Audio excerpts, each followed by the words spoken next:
Hey, my name's TC Burr. Welcome to Yet, a podcast created to encourage you to get your goal or idea out of your head and into reality. On this podcast, you'll hear stories, encouragements, tips, and ideas to help you write your book, start your business, launch your podcast, or whatever it is you hope to accomplish. Because it's not that you haven't done it, it's just that you haven't done it yet. Hey, my guest today is Keviin Prewett. Keviin, welcome. Thanks so much for joining the show. I had a mentor at one point tell me in the past that I should actually let my guests do their own intros. So in that spirit, no pressure, 30 seconds or less, tell everybody who you are and what you do. So my name is Keviin Prewett. I am dad, husband, grandfather, follower of Jesus. I work for a large nonprofit during the day, and at night I just try to do all kinds of side gigs. I'm a serial entrepreneur, so I like to start things and then let other people take them. So let's start with that serial entrepreneur, because I've known you for several years, and throughout that time, one of the things that I've always just thought when I think about Keviin, one of the first things that comes to mind is like, man, he's just out there doing stuff. Like you got books, you got podcasts, you got all these kind of things that you know, you've got these different streams where you're working on different things. Is that something that you kind of have you always had that kind of entrepreneurial spirit? Is it something that's grown over the years? Or talk a little bit about how you came to realize or kind of grow into who you are and with all of that stuff. So I look back at my family heritage. I mean, they were entrepreneurs. I mean, my father was an insurance agent. My grandfathers ran grocery store chains. I mean, it's one of those interesting things that is it nature or nurture? I think, frankly, I was born with a little bit of a entrepreneur DNA in me anyway. Yeah. I mean, selling candy at school to other kids. I was, I had a paper route that I ran. I sold candy bars door to door. Started working retail when I was 15. I mean, it's always been in my blood. If you ask me what I was going to do when I was young, I'm going to go into business. If I don't coach, which my father actually thought I was going to do. Okay. Then if I didn't coach sports, I was going to go into business. So I didn't think medical school. I didn't want to be an attorney. Didn't want to be a scientist. Astronaut. Nothing like that. I wanted to go into business. That's awesome. So it's always been in my DNA. It's always been there. Was there kind of ever like a catalytic moment that you would point to in your upbringing or in your adulthood where you could say, this is where, it's always been there, but this is where it really kind of cranked up the heat and I really started running? Or has it just always been that constant kind of flow in the background no matter what? So this is going to be a little bit of a contradictory answer. So every job that I've had for the last 25 years was not as an entrepreneur. So it's interesting because that's how I felt like I was wired inside, but that door just didn't open, or I was offered something else and just seemed like the thing I was supposed to take that, the Lord was leading me to do. So it's interesting, but even in those roles, I mean, I don't know if you've ever heard the term intrapreneur versus entrepreneur. It's like people that are in, say, the corporate world that have an entrepreneurial bent to them. So they're always trying to start things within the company itself. And that's me to a T. I've always been that way. Okay. So that's funny. I've never heard that term before, but I think that describes me as well. So I work for I work for a huge corporation, but I'm always the guy who's like, hey, let's try this. What if we did this? I know that's not what we normally do here, but so this is actually my first personal, kind of side gig podcast, but I actually started up a podcast at my work, which was something that nobody on my team even thought we could do. But I kind of am the same way where I've got a little bit of that, but it's always been within that context of, no, you work for a company. This is what you do. Did you ever, when you're working these jobs, did you ever kind of feel like a fish out of water, or did it take you a while to discover that you have the freedom to do that intrapreneurial thing? Or talk a little bit about how that evolution came for you. So I probably have been blessed over my entire career. So I've always worked with people that tended to give me a little bit of freedom to, the job kind of morphed around who I was. Oh, that's instead awesome. of me having to, kind of adhere and fit to the confines of the job. But for about 20 years, we lived overseas, and we were in a situation where I was not able to kind of express that entrepreneurial gene because, the requirements of that role said, you are all in on this one. There is no side gig, opportunity here. And we were fine with that because, we had committed to that. But sure, when we came back to the States in, 2012, 2013, those restrictions were not quite the same. And I thought, this is the time. I'm getting older.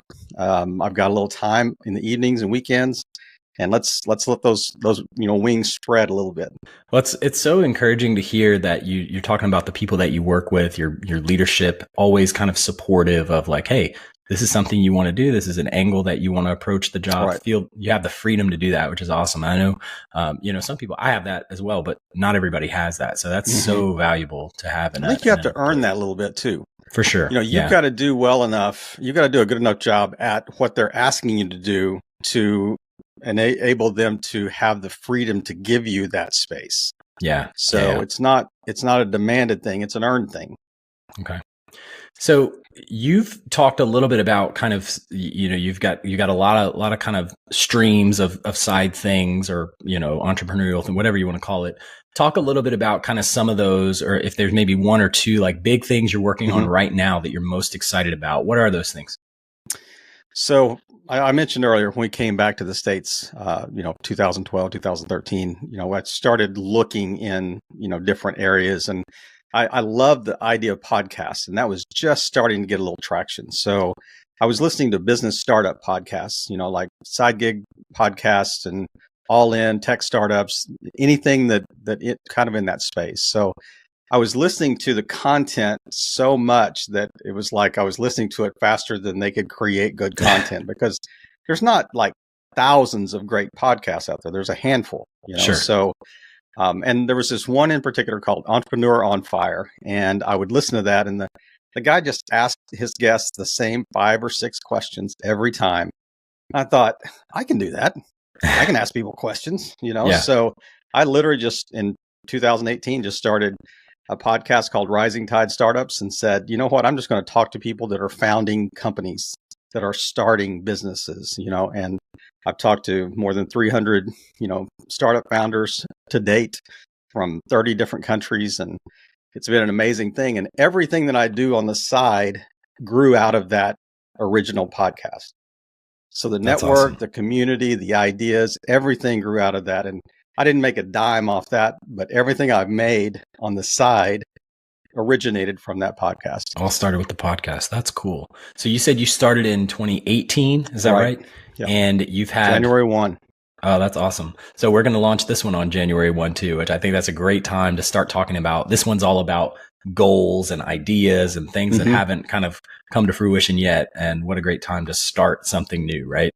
So I love that. So, and you've said you've had 300 plus people come on. So how do you get that network of, people to come? So I'm starting, for example, with just people that I know in my personal network. So coworkers, people from church, neighbors. But how did you build, like, I don't have 300 people on my list yet. How did you get there?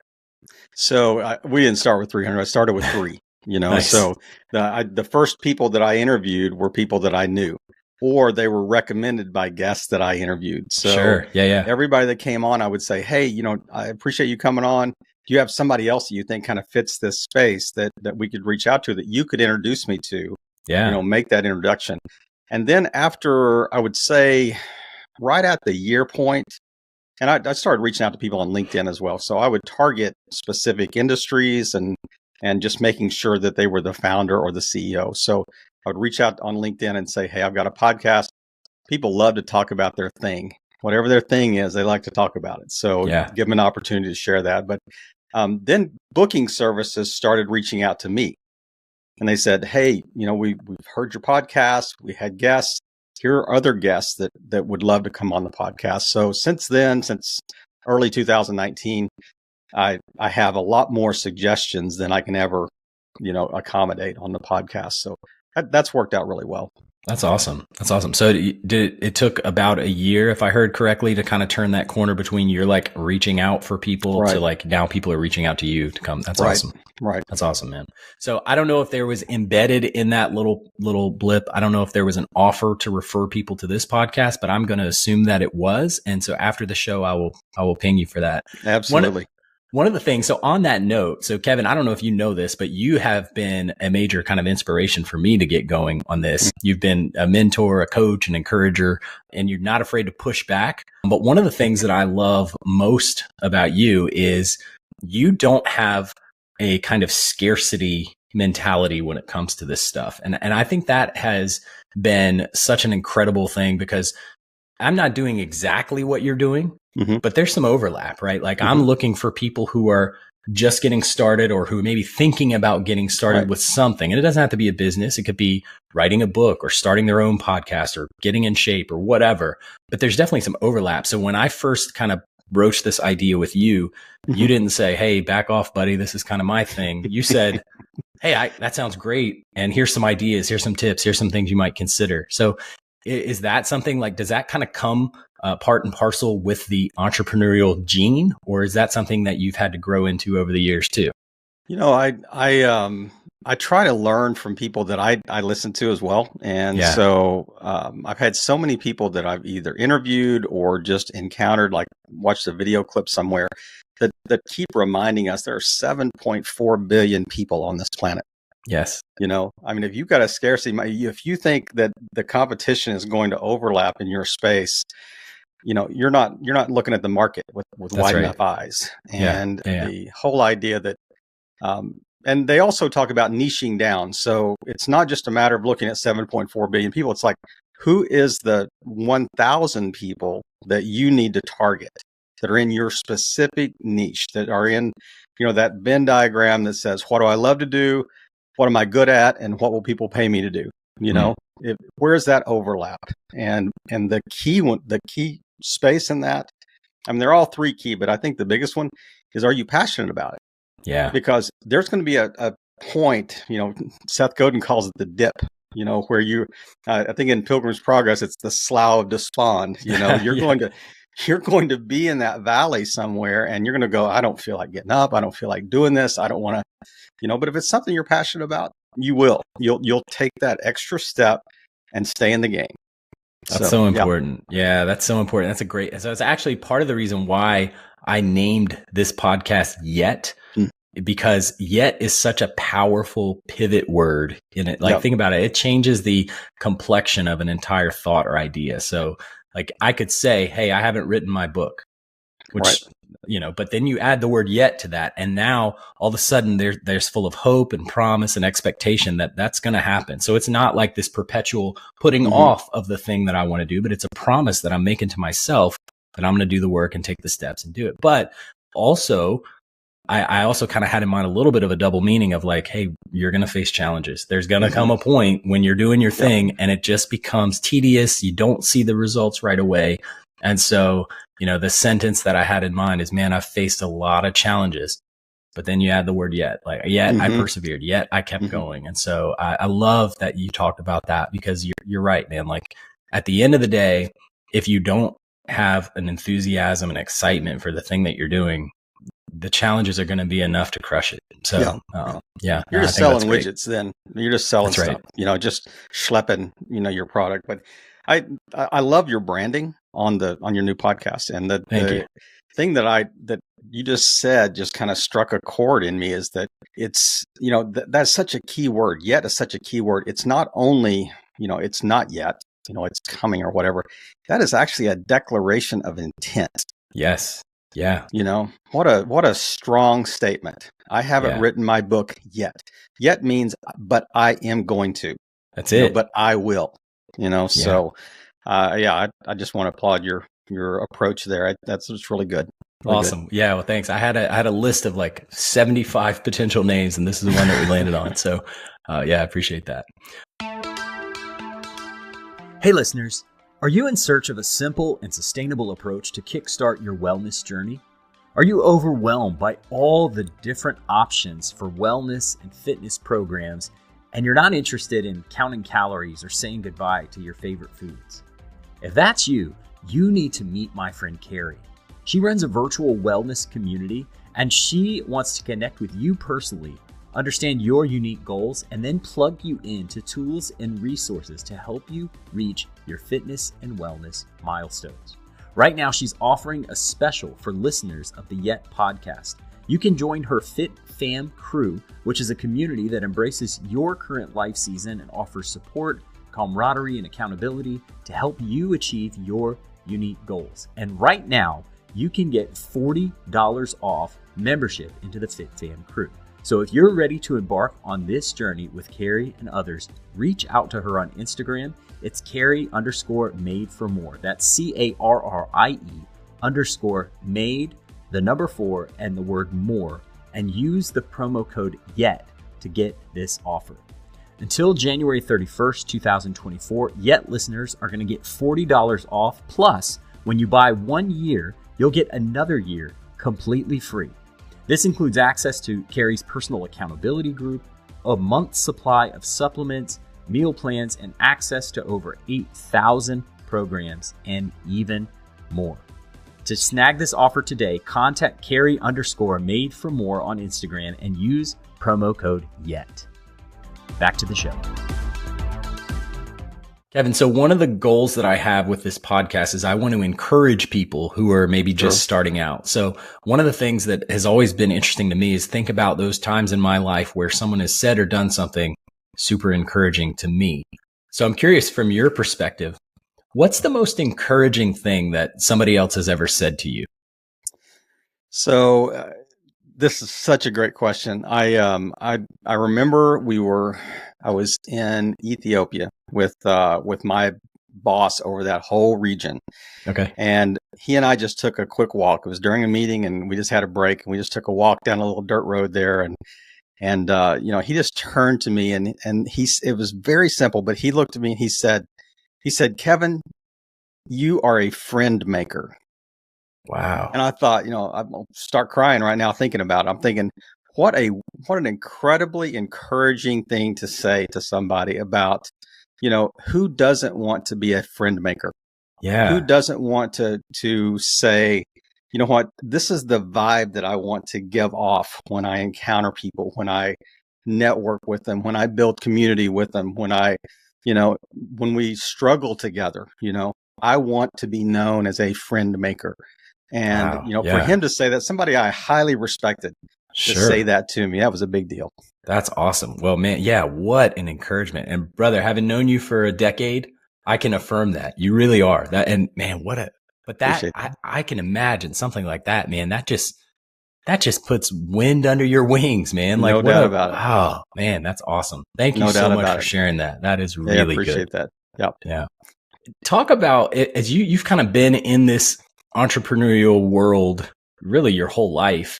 But specifically with the podcast over the last, 5-6 years, what are some of the key traits that the people who are doing these amazing things have in common? Like, if you could think about all the people that you've talked to, your experience, like, are there 5 or 6, like, hey, everybody I've talked to does this or has this type of personality? Or is it just kind of a mix of all different types of folks across the board?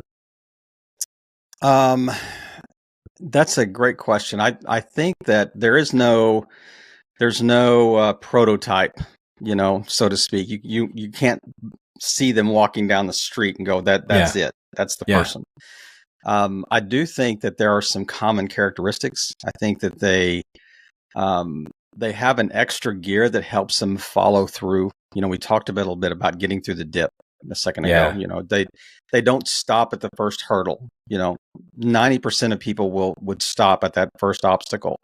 The first time something doesn't work, and they don't see it as failure. They see it as a pivot. And that's a completely different mindset. I'm adjusting, I'm learning, I'm failing forward, so to speak. I think the other one that is important is you're always going to need help. So how can you start adding value to other people before you ask them for something? How can you offer to help before you need help? Does that make sense? It does. Yeah. So those are two pretty key, I think, fail forward, keep going, and then just really just add value. Try to add value before you ask for it. That's great. So as you think about, and you can answer this either podcast specific or just kind of the broader like entrepreneurial like goal, whatever. What are some mistakes that you see that are common that people make when they're first starting out specifically? Because that's kind of the focus of what I'm doing with this podcast is people who are kind of just dipping their toe in, or maybe they've made a little bit of progress, but they haven't reached the top of the mountain yet. What are some of the key mistakes that you've seen people make along the way? So it really is unrealistic expectations. So if you expect this thing to work 100% right off the bat, it's that upward, right, hockey stick growth pattern trend that you think is going to happen. There's certainly going to be issues. There's certainly going to be obstacles. There's certainly going to be setbacks. And I think they quit too soon. I think they quit instead of persevering through that. Yeah. The other big one, and I ask this question on my podcast a lot to people, what have you learned? What would be helpful to, other founders or whatever? Often they talk about they built a service or a product based on their own need or based on what they thought was a great product or service and had no product market research, no product market fit. Sure. Might have been a great product, but there's no market for it, or it's the wrong timing. If you did an AI bot startup 5 years ago, it would have been too early. That's right. So you have to, the timing's key, the market's key. You have to identify that and get research, get feedback before you go all in on something. So those two things I think are big. That's awesome. I think that'll be super helpful for our listeners. So thanks for that. So you're doing the Rising Tide podcast. You've been doing it for several years. Is this something, and actually, so the perseverance that you just touched on, I think I saw on one of your early social media posts about some stat about the number of podcasts that kind of mail it in after a short period of time. So that kind of speaks to what you were saying. And I appreciate the longevity and the endurance.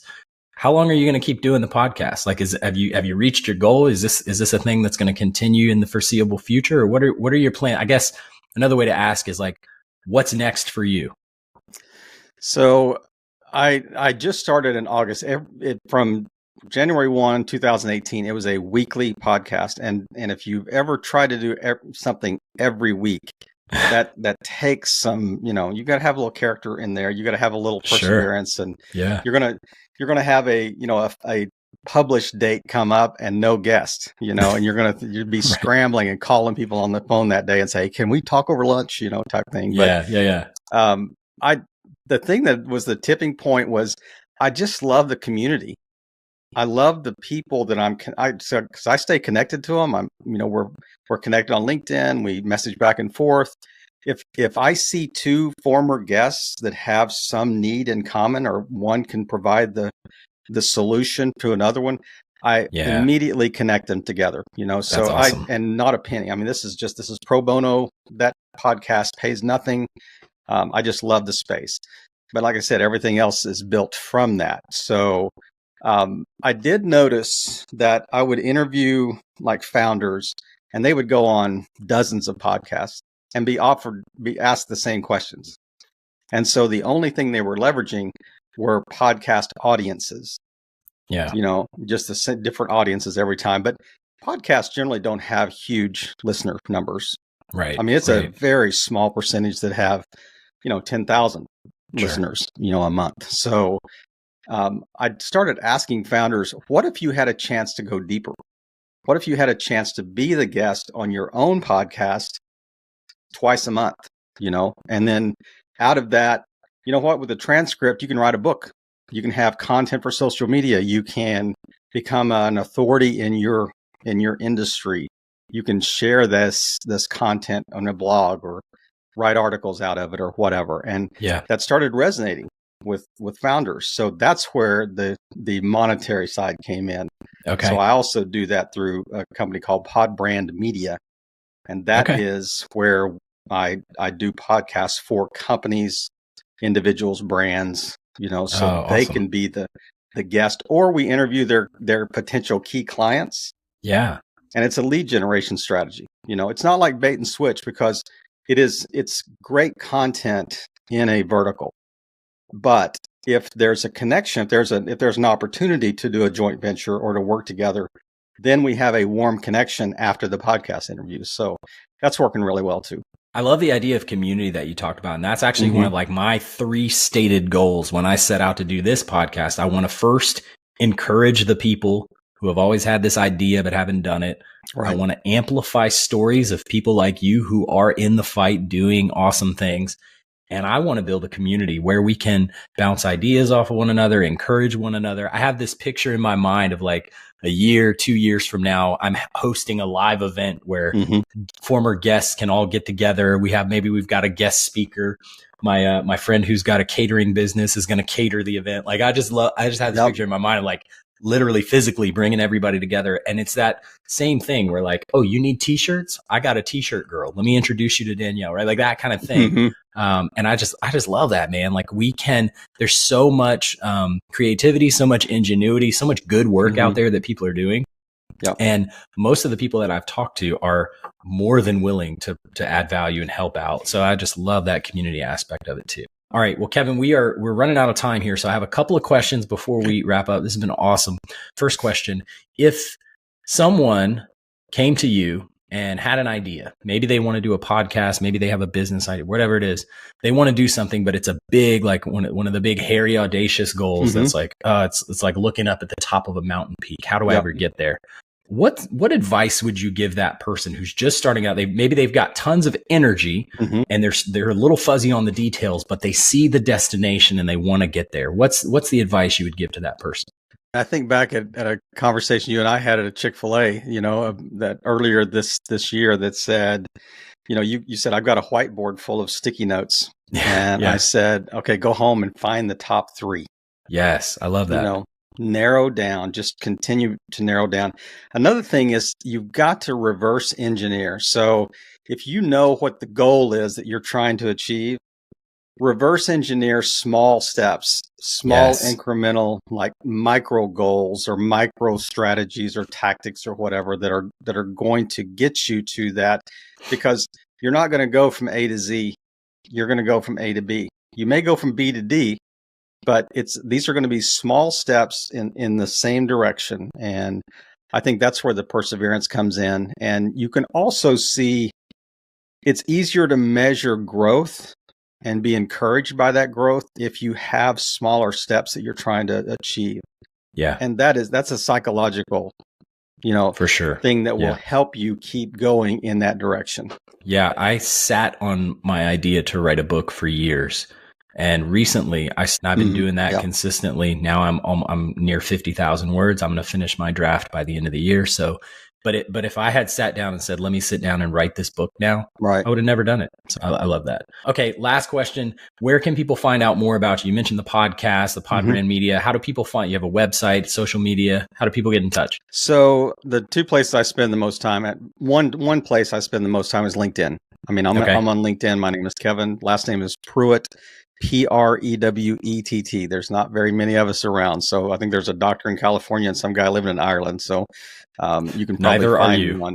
Yeah. Neither are me. Yeah. And but podbrandmedia.com, all one word, is the website that I think you can learn more about the service we provide. And love to talk to people that might want to leverage that for their company or their brand or whatever they're trying to achieve. And so whether it's solopreneurs or freelancers, I think it's just a good way to either create content or generate leads for them. So those are the two places that I think is best to find me online.